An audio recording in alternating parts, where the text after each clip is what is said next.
Okay. To answer some questions? Yeah. Thank you. All right. Thank you for having me here today. I'm Tom Ferson from AeroTough. We have for years designed and built some fairly unique ULDs in the market. Lightweight, composite, durable, and so there's a lot of changes in the market happening right now that we'll talk at least a little bit about. For those that I recognize here, I've been in this industry for 16 years, and there's a lot of people here that have been in it for a lot longer than I have. This has not really been an industry that has really encouraged innovation. If you look at ULDs on the market today, for the most part, they look the same as they did 50 years ago when they were created. Some are lighter, some are stronger. Some remarkable things have been done in fire containment units. That's probably one of the biggest innovations in recent history, really driven, for reasons of safety. And so it was more of a pull thing. But if I really look at what's going on right now, what's driving innovation or what could drive innovation in ULDs, obviously safety is the first thing. I won't read all these things, but a tremendous amount of work has been done with the SAE groups, the ISO groups, SAE 36100 really is the backbone that drives pallet ULD design. It says here's what it has to absorb in terms of loads, G loads, and what have you. And honestly, it's actually the easiest thing that we all do. It's a set of specifications that say this is what makes it safe for the airlines, and it's well known. You pass this test, you're safe. The thing about it is, since you guys have been in this market for a long time, you know that that's nothing. What really makes the test for ULD is how well it performs with all the handling that happens out there. They get hit, they get dropped, they get run into yellow poles that are around the airport. Everything imaginable happens. So everything you do is a balance. You want it to be light, right? But you need it to be strong. We'll talk about that in a minute. Customer acceptance. We folks that are in the business have to make something that customers are used to using, who are the airlines, the poolers, sometimes 3PLs, and they're used to a certain thing. New technology is not necessarily welcome. It's easy to use the same thing you've always used. It's known and what have you, and there has to be some pretty strong requirements for that. Pricing. I try not to say too much, but this has been an industry that's driven, heavily by purchasing of the units, and the most prevalent business model is I call it the inkjet printer model. So give the printer away and sell the ink, and that is really how this industry has worked its whole life. So again, sometimes discourages innovation a little bit. Ease of use, that's goes without being said. Durable. Luis talked a little bit yesterday, and I'll talk a little bit more about today. What does that mean? I mean, anything you do can and will be destroyed. No matter how hard you try to make it good, somebody will destroy it. So where is the balance? Back in 2015, 2016, when fuel prices went way up, the number one driver of this entire industry, make it light, make it light, make it light. We went down to 3.3 millimeter pallet sheets. We had 53 kilo AKEs. It was great. It was light. But, 2 or 3 years later, you started seeing the fallout of that. You started seeing things that just got destroyed faster. I mean, there were some areas on all containers that seemed to be more vulnerable, and nobody really knew until it was out there. So it's always a balance. You want light. Sometimes there is you have to trade off. Low environmental impact. Air freight, as we've heard before, is by far the least green method of taking something from point A to point B. So how do you make it better? You can't make it perfect. You can't do what in shipping. Their carbon emissions per kilo of cargo is way below, and they're still not very clean things, but they can ship so much that it works out better. Talk about SAF and other things. If you look at the entire energy balance of SAF or other things, yes, it's certainly better, but it's not a perfect solution either. But you got to work on it, otherwise it doesn't happen. And effective. One of the things that I'm going to talk a little bit about is shipping of perishable goods. And right now, 15% of all perishable air cargo is lost. And it's either directly lost, it comes off the plane, or not off the plane, but it comes out of the cargo facility and it's spoiled. It's significantly reduced in shelf life. One of the things we've done a lot of testing on are soft fruits, berries, what have you. And basically what they say is for every 1 degree that something gets out of its prime temperature profile, it can lose a day of shelf life. And so nobody may see the fact that something was transported poorly until it's been in your refrigerator for a day. It's already gone to the stores, it's already gone in your shopping cart, and now it's in your refrigerator, and the day after you bought it, it's no good anymore. What, are you going to take it back to the store? So my wife does. She takes it back. And I don't know who ends up paying for that when she does it, and I don't say anything, but I know it came from air freight, from Chile or Peru, but somebody pays for that somewhere. And when you talk to people, they say, well, it's just built into the cost. Well, A, not very sustainable. B, increases the cost of everything, and there are better ways. So when I look at this, I won't spend much time on this, but one of the things that really is not considered that much in air cargo and containers ULD, cost of ownership or life cycle costs. For years, 5 years ago, boy, everybody said lowest cost of ownership. We said it, Avius said it, Nordis said it, everybody said it, we all have the lowest. And you know what, you can all say that when there's no real definitions for it. But that's really what's kind of important, is that purchase price is actually a small part of its life cycle cost. $1,000 ULD might end up costing you $12,000 over its 10-year life. In fact, that's pretty likely. Not really good tracking. Each airline tracks things separately. There's not a really good central repository of data. But that's really what's happening out in this world. And most of those costs are hidden, buried. They become a cost of doing business that aren't well tracked. So basically, from a business perspective, my talk is on design, but you can't design without having the final customer in place. I can't design something that I think is a wonderful idea that they don't want. And I got to convince them that they want it. I try, but it's always a push-pull thing. So it's a compromise, and it's a negotiation, a project. And in ULD end of the business, it really hasn't functioned like that. We make it, you decide if you want to buy it. Fire containment containers really took off pretty quick, but that was a pull. That was a market and safety pull rather than necessarily a technology push. We need this to happen. We're shipping lithium batteries. IATA wants to ship 6,000 lithium batteries for some crazy reason in an air cargo container. How are you going to do it? Of course, nobody knows if you do it, if somebody will actually pay for it, but that's what they want. So then you also said, can we make this?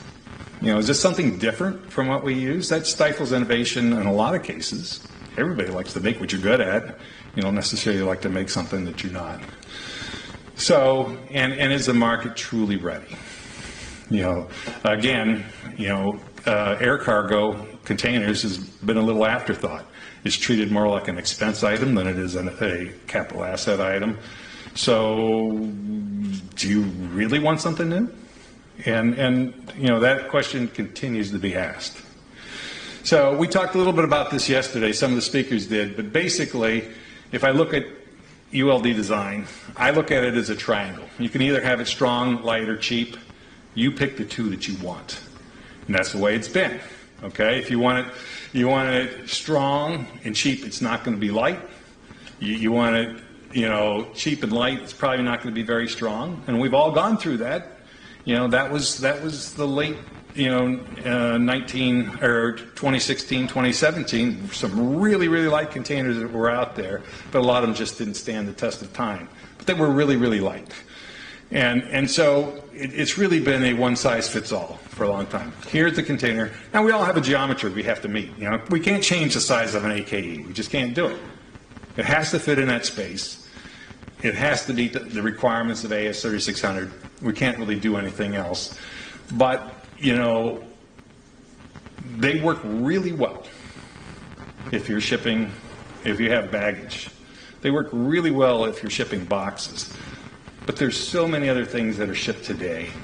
And the perishable market represents over 15% of all air cargo.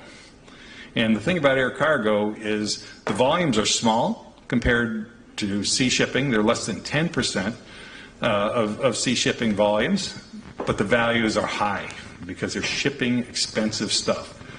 Consumers want things that are fresh. They went on vacation somewhere and they had some fruit that tasted different than they'd ever seen because it was fresh. It wasn't picked green and shipped. And so as consumer preferences are starting to change, ULDs have to change also. So I won't spend any time on this, what we've done, but our company has built over 40,000 ULD containers. And we see the market changing. We're trying to adapt to what it does.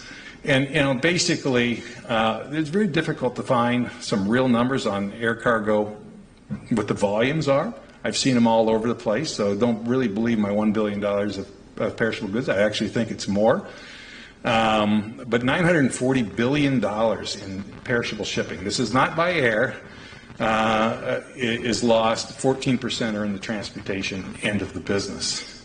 IATA says in Europe alone, $5.4 million in perishable air cargo losses represent 20% of all shipment. Now, IATA generally a good data source, but I think this number is really too low from what I've seen. But that's what they publish. They have mixed, they have mixed allegiances there, so you never quite know. But in air freight between North America and Latin America, 70% of the goods are perishables. Because of the seasonal differences, almost all, asparagus, soft fruit, what have you, that you get in the wintertime in the U.S. comes from Peru, Chile, some Ecuador, some of the other folks over there. And, on flowers alone, 120,000 tons come from Kenya a year. So a lot is done in this particular area. What is the demand for better shipping? Nobody really knows.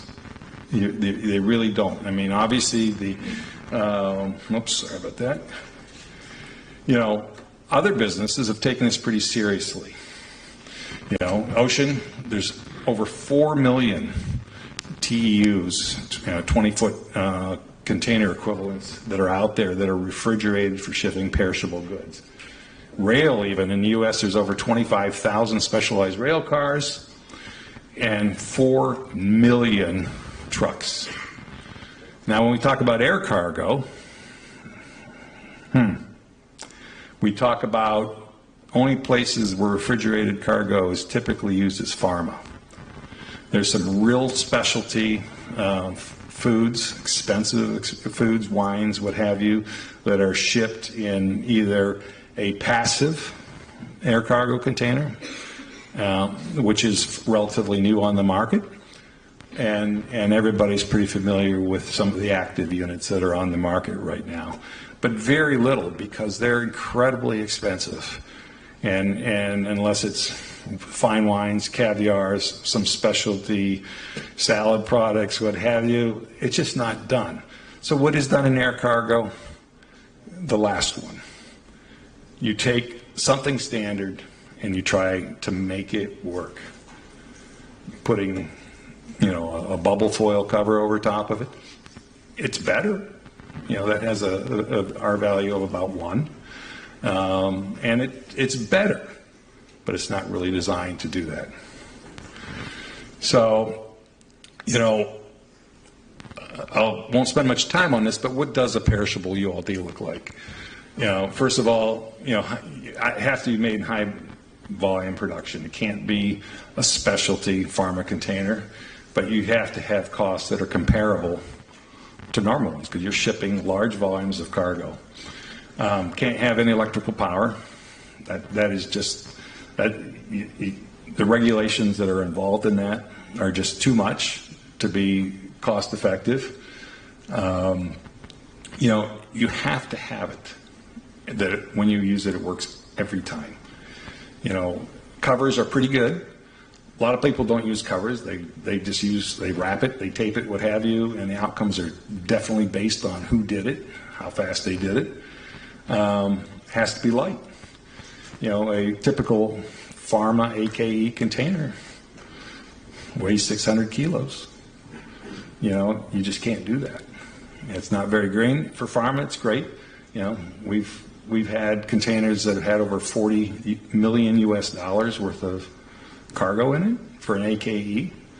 Okay, so you can deal with higher weights and what have you, and of course it has to be sustainable. We'll talk a little bit more about that. Trying to get rid of any disposable materials that you can. Styrofoam coolers with ice to keep fish cool. A lot of boxes, bubble wrap, other types of insulation. Everybody says, oh yeah, these are multi-use. But the reality of things is even though, some of these covers can be used over and over again, and they can, they're designed for that, they just don't. They're taped, they're in a hurry, they cut them off, they just need to get them done. And of course, durable. So, I won't spend much time on this, but basically for years, this is an AKE, it looks like an AKE. It's the same size, it's the same everything, except for, you guys, in at least some of the countries, what Yeti coolers are. This has more insulation than a Yeti cooler does.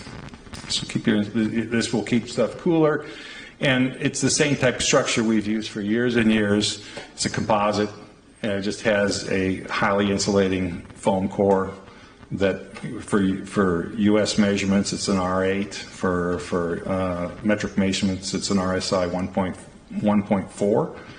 So the idea, and it's light, right? Because it's composite with foam cores in there. So the idea is you open the door, you close, put your cargo in, you close the door. We also have some real specialty phase change materials, sometimes necessary, sometimes not.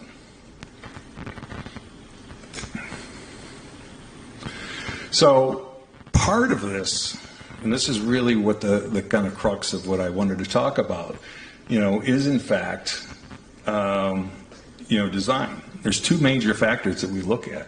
One is cost, and that's what this chart shows, and the other is sustainability, which is what the next chart shows.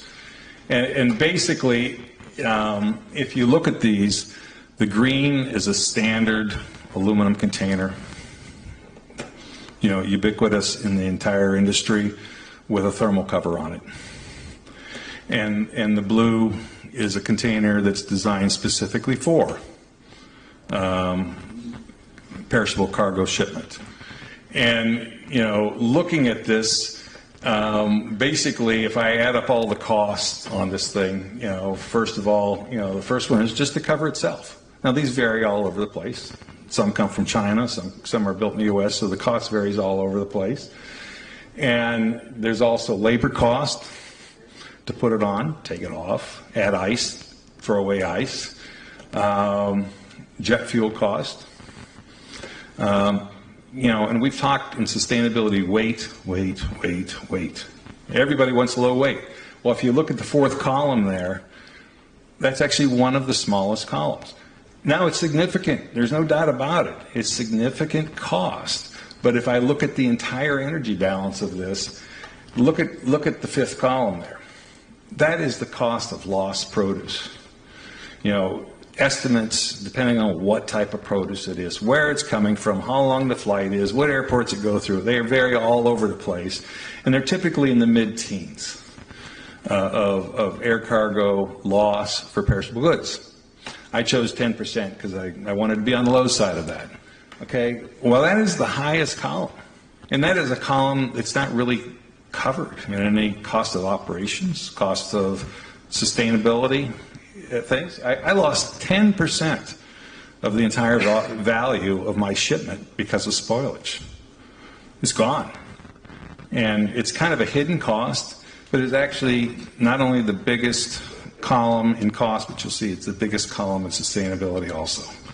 Because not only did I lose it, I have to throw it away, but then I have to replace it also.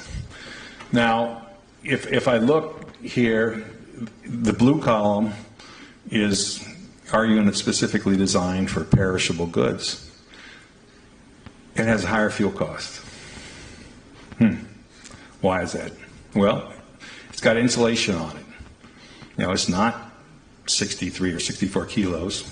It might be closer to 80 kilos. Certainly way less than the 600 that you see for pharma containers, but more than the other ones.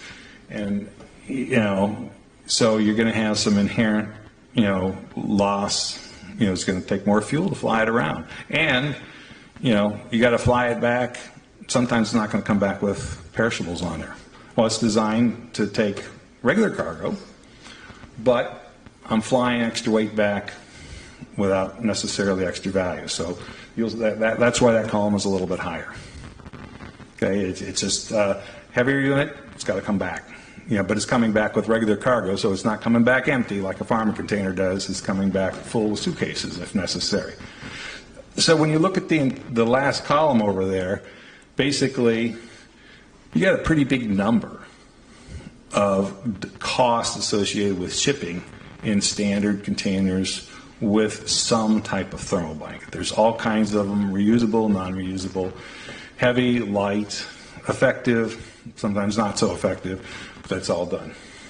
So, when we talk about cost sustainability, jet fuel isn't very important, but it's not always the most important. So coming back, and we'll talk about this as we talk about sustainability, but this is the kilos of CO2 generated. And everything generates CO2. Pretty much the same type cross, but the first one is cover. Well, it's a cover, it has weight, it takes weight to fly, but it also took CO2 to make it, to deliver it, and to deploy it. Fuel costs, same thing, or this is fuel CO2, same thing. It's one of the higher ones, it's higher than cost. And again, as you see, you got a little heavier container, so it's higher. But the highest column is still not only loss of the perishable goods, that's actually not even the largest column. It is disposal. You don't think about it. You open up a cargo container and it smells pretty bad. Something terrible happened to it. You don't know what it was, but when it happened, it goes in the dumpster. So that's actually one of the highest generators of CO2.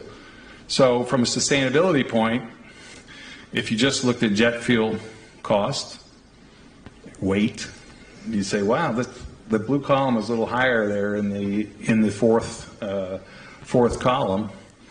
But if you look at the entire picture, you're talking almost a 3-to-1 difference in CO2 emissions over over using the methods that everybody uses day in and day out.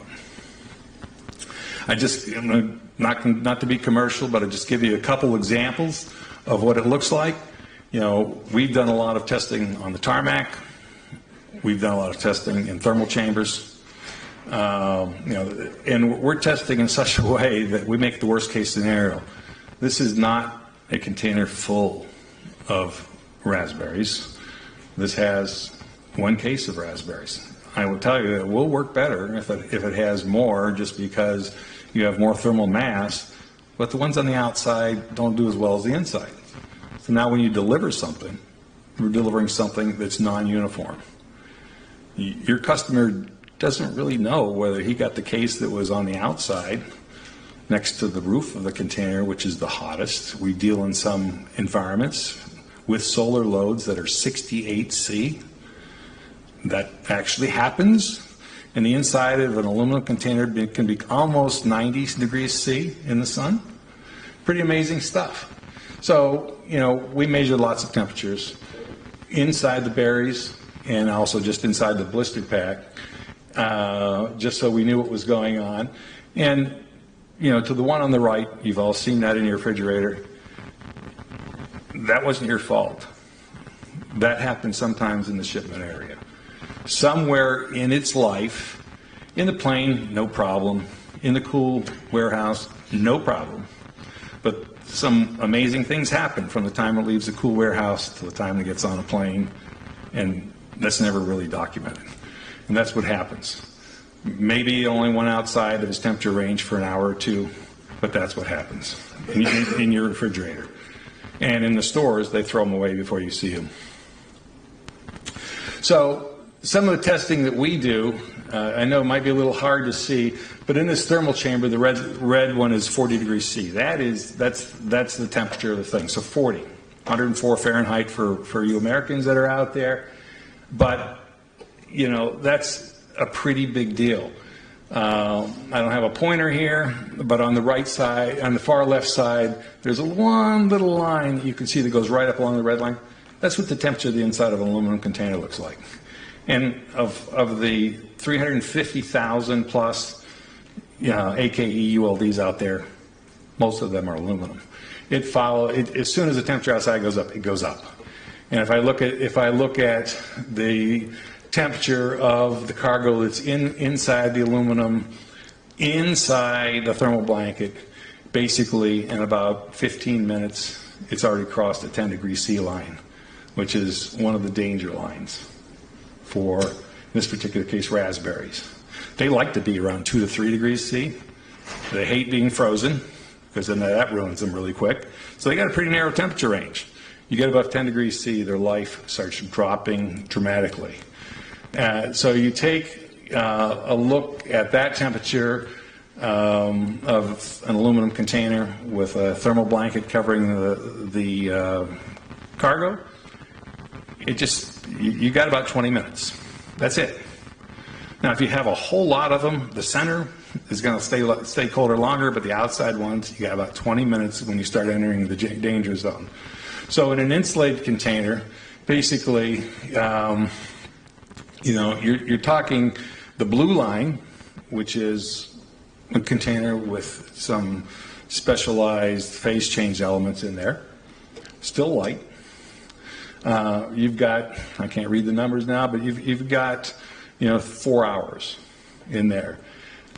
Even without, just a standard insulated container, nothing in there, you've got over an hour to deal with things.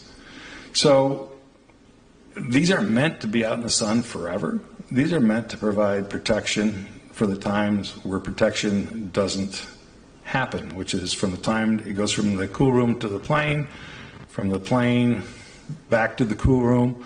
Worst case scenarios is if it's a transfer station and it's coming off of one plane and it sits there and it sits there and it sits there before it goes on another plane. It never goes back to the cool room, so it continues to build up heat on both ends of it. That's commonly close to 3 hours in a lot of airports. If you get real special attention, you can do it well. but real special attention and ground handling of perishables don't always go together very well. They just want to get it from point A to point B. I took it there. It's not my responsibility anymore. Somebody else's responsibility to make sure it gets on the plane. So part of what I'm trying to say is that there's opportunities out there to do things better. I mean, obviously the airlines have to want to do things better. The 3PLs have to want to do things better, and that's part of our job as a group, as a company, is to help say, how can we take this industry that's over 50 years old and change the way we've done things. We did it once, just recently, on fire containment systems. Some pretty cool stuff is out there. That happened pretty quick, but that was a pull. Some of these things are pushed. We have a better solution. We want you to think about, perhaps being able to provide a better product to your company. So that's pretty much all I have, But the one thing from a design perspective that's really worth looking at is it's always been done this way. I've been coming to these meetings for 16 years, and that's half the time, a lot of you people, even less than half the time that Bob has been coming here. It's always been done this way. It really has. And it's time as a group of users, of airlines, of manufacturers to say, is there a better way? That's pretty much the most important thing. We think we found a better way of doing things. It's not a commercial success yet. It's going to take a while. It feels like we're pushing spaghetti in there, but that's really what it is. And, trying to create a partnership between the airlines, the manufacturers, the users, so that we're all talking together. That's part of what this meeting is about, and please use it to your full advantage, because that's really the best way to move ahead. Thanks.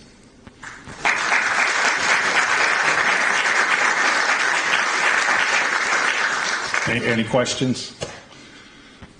Uh-oh. That's probably not good news, but thank you again, and just keep it in mind. Thank you, Tom.